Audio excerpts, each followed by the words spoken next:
BoxingVoice.com live here with David Benavidez Jr. or David Benavidez. I'm sorry, brother. What's up? So it's your first time on American soil fighting as a professional. How would you assess your performance tonight? You know, we trained really hard for this fight. I trained 2 months in Big Bear. It was an extremely hard camp. You know, here I felt like I did everything right, man. I showcased my jab, my speed, some head movement, and I feel like everything went really well. We didn't get the knockout tonight, but I still gained a lot of experience. Speaking of Big Bear, it seemed like when I walked up to you today, the first thing I said to you is you're looking in the best shape I've ever seen you. You were a heavyweight as an amateur. Now you're a middleweight making waves out there.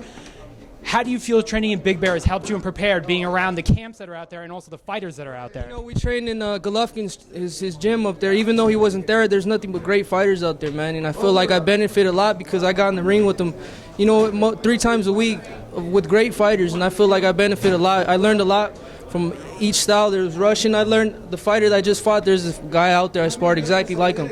So I knew they were gonna come with big shots. So I kind of anticipated the shots and got them with the counter shots. But I feel like I did really good. Now, your brother fought last week, and now you're finally making a name for yourself. Typically, when they bring up the Benavidez family, of course, they go to Jose First. Now you're becoming somewhat of a gym legend. People have heard the rumors about what happened with Gabriel Rosado, and you put sparring with Golovkin.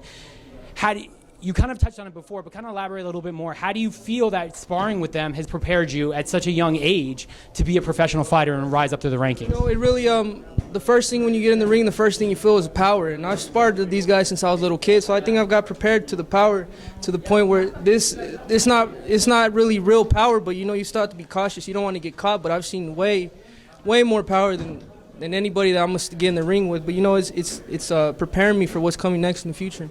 So we'll bring up what happened a little bit last week. I want to kind of get your assessment on what happened. Obviously, there's a little controversy here about it. What was your scorecard, and how did you see the fight with your brother against Mauricio Herrera? You know, the first 3 rounds, I seen my brother was kind of in a funk, but then after that, my brother started picking up with his jab, you know, clean combinations. And the last 4 rounds, I think, went all to my brother, so I think he did great. He trained his ass off for that fight, and I think he got what he deserved, a victory. And, you know, I would really like to see a rematch, which I personally think my brother would, you know, beat him easy. Now it's December 2014. How do you see your 2015 going? If you were to choose it for yourself, how would you see it, and who would you fight? That's hard to say, man. I'm not really trying to call nobody out, but I'm looking forward to the next year to get signed, hopefully by a big promotion company. You know, continue working hard, man, like how we've always done. Well, I wish you the best of luck, brother. Thank you for your time.